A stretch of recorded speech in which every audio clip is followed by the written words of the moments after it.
Quantum field theory is an expansion of a single term into separate parts. By doing this, it increases the accuracy of our approximations because our misconceptions don't compound up as much. But they are all parts of one main thing, this being the space-time field. I prefer fluid because it implies flow and motion and a 3D space rather than a flat, stagnant field or plane. Gravity is the flow of this fluid into mass, which creates energy. The electric field is the expulsion of excess energy by mass.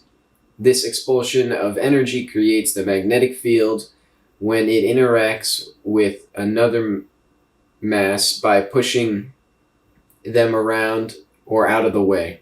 The strong and weak force are results of energy expulsion, production, and consumption, and are more internal processes like how we sweat or create energy in cells for other cells to use. This all comes from what Noether proved in her theorems, but the significance was overlooked at the time. Translation in space is momentum, the electric field. Translation in angle is angular momentum, magnetic field. Translation in time is I put time momentum because we don't have a term for that really. But energy. Noether's theorem says that energy is conserved throughout time, right? That basically says that time is energy. Because for the momentum one, translation anywhere in space, momentum's conserved, right? So, translation creates momentum. And then spinning something in space, basically, too, is, it doesn't change anything about it, right? And so it creates angular momentum, right? By spinning something, you create angular momentum. And by moving through time, you're creating energy. Because energy is conserved. And so moving through time is the creation of energy. And so, and I've talked about this, but basically Einstein's equation, E equals mc squared, is, basically saying the same thing. You just didn't take it far enough. And I'll probably do a different video where I show what I'm talking about there with actually moving around units and how I arrived at basically an equation of energy equals mass times time. But time is energy because as long as an object has time, it has energy. A 3D world is equivalent to a stagnant image without time. As soon as time stops, nothing can move. Nothing can do anything. Therefore, it has no energy. Right? So if you can't move anywhere, right, because you need time to move, then you have no energy.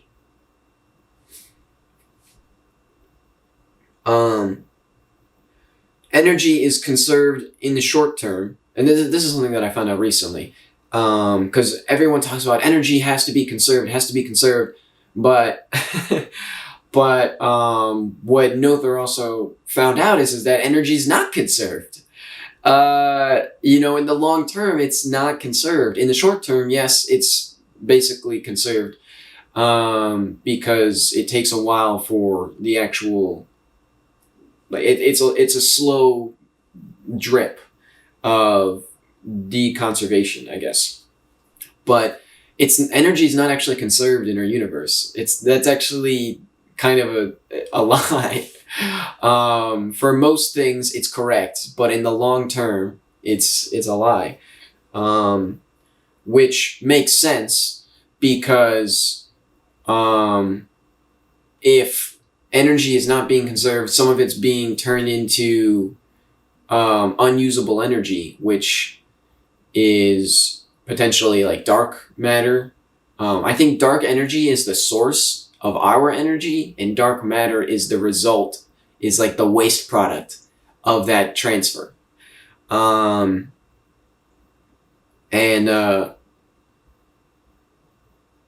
it's basically setting up the next universe will be built off dark matter. And it will then create new dark matter, but the dark matter of the next universe will be just regular matter to them, right? If we go off my theory that basically we're just slowly stepping down the entropy level and the energy level, but it really is arbitrary because you can always continue to do that, and we're continuing into infinitum here. So anyway, energy is conserved in the short term because it is a flow of energy, but there is a level of particle radiation that is unrecoverable. This may be dark matter and would explain why it is extremely low mass, as its energy is no longer at a level compatible with our universe's energy state, energy state, and it does have mass, but its mass is very, very low because its energy in comparison to regular mass is very, very low because it's no longer compatible with our universe. Just like dark energy, its energy level is so high it's not compatible with our universe. Dark matter is too low to be compatible with our universe. But it is kind of weird because, we're looking at this dark energy is coming in, it's fueling our universe, and then we're creating dark matter, and this dark matter is, setting the groundwork for the next universe, and then our universe is going to be the dark energy of that universe. This is insane timescales we're talking on here, but it is really that, like, if that's what's going on here, it'd be really interesting, right? That'd be really interesting. And so mass at balance is stable, which means it can maintain its flow rate and therefore energy.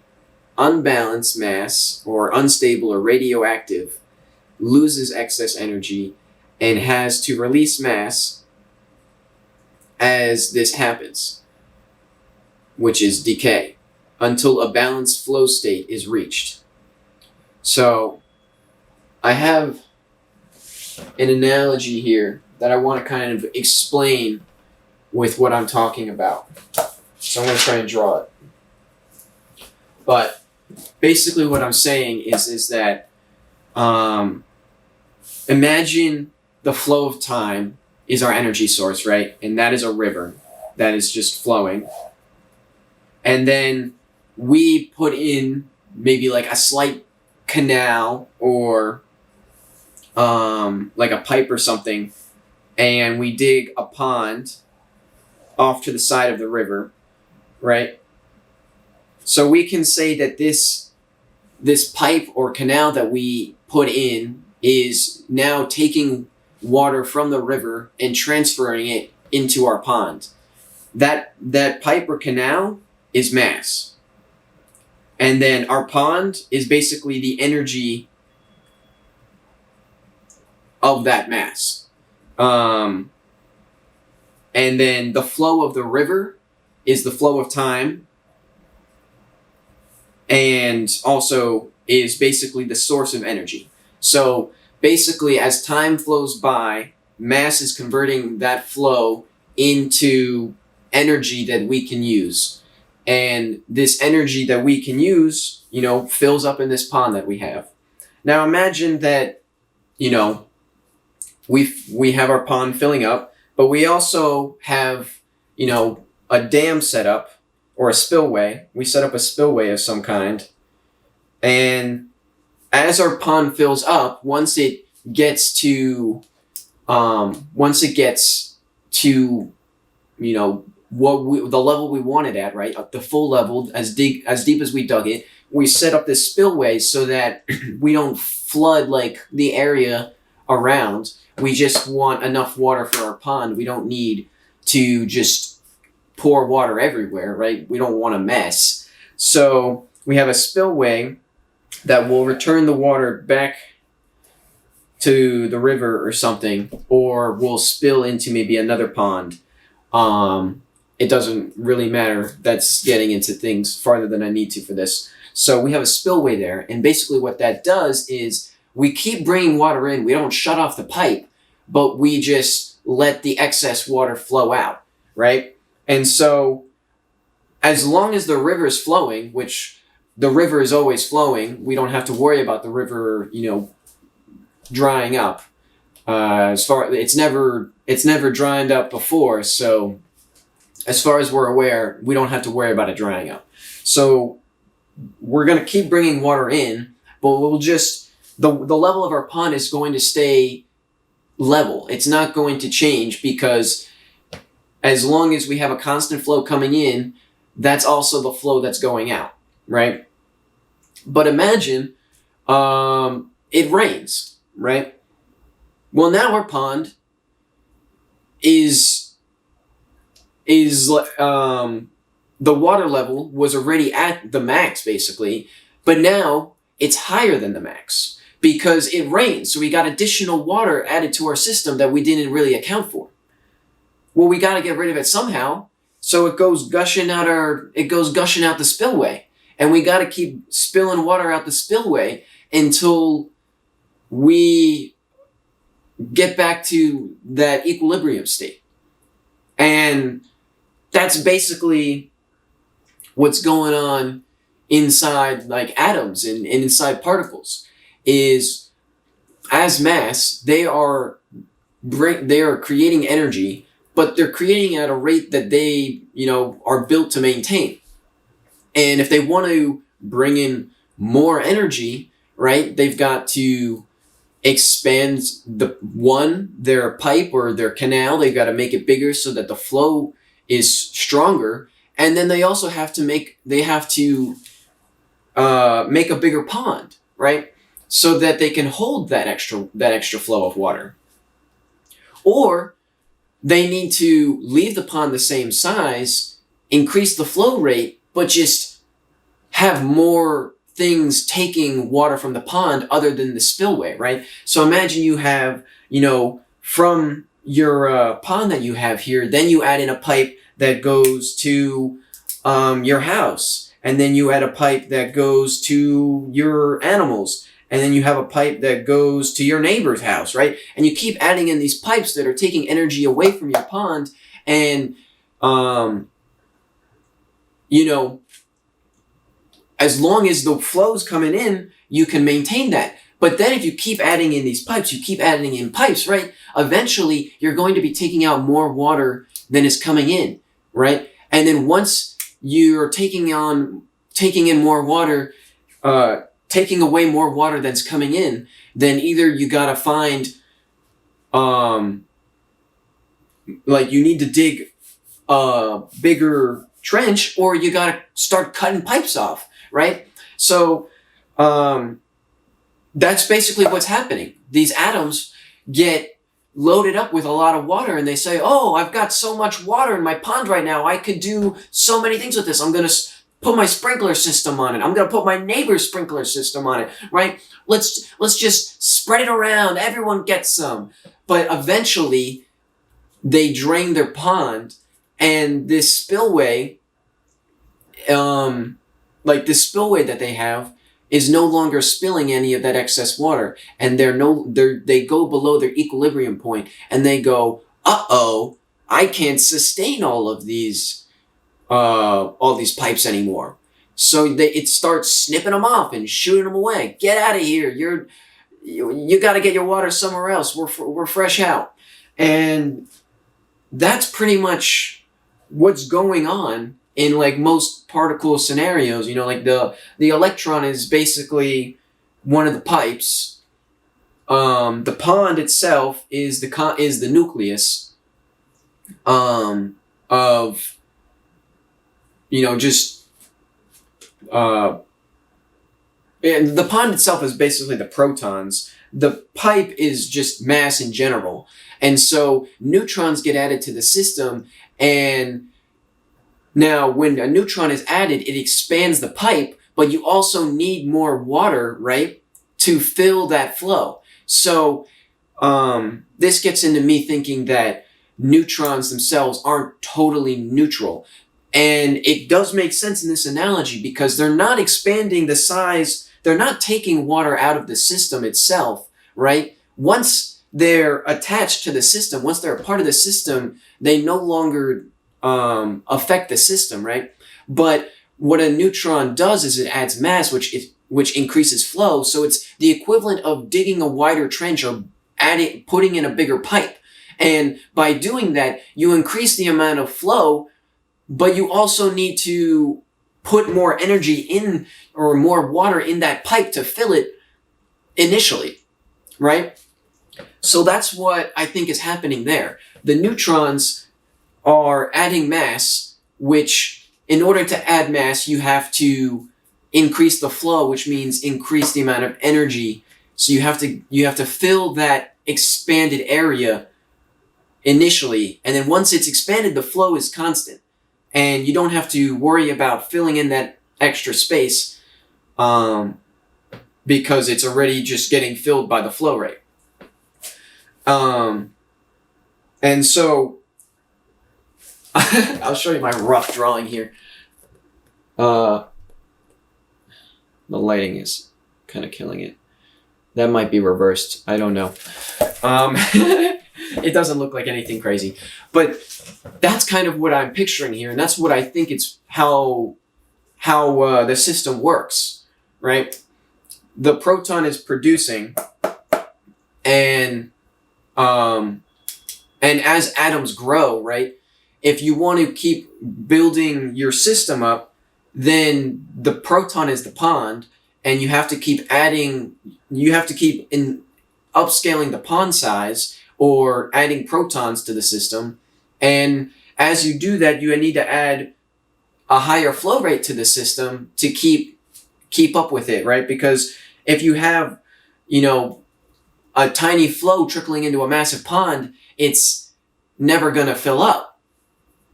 And so you add in neutrons to help increase that flow rate. And because as you add in protons, right, there's no point of adding in protons into your system if you're not going to add in other uses, right? So as you increase the size of your pond, you're also adding reasons for increasing the size of your pond. So you're bringing in the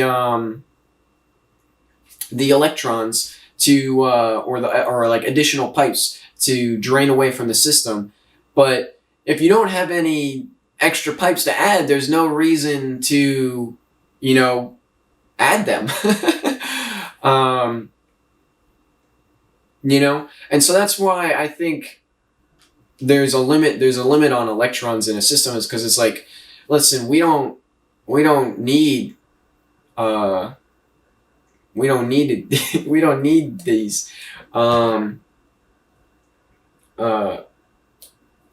The spillway is only so big. So you bring in these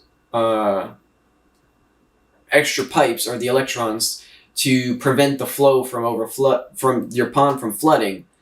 But once you're at an equilibrium point, once you've got all of your electrons in place and you're back to balance, you don't need to worry about adding more in. And if you want to do that, then you gotta get more water, right? So I don't know. I think that if that doesn't help you understand, I don't know what else I can say.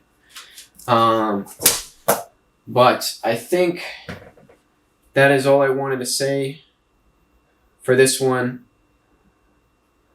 I just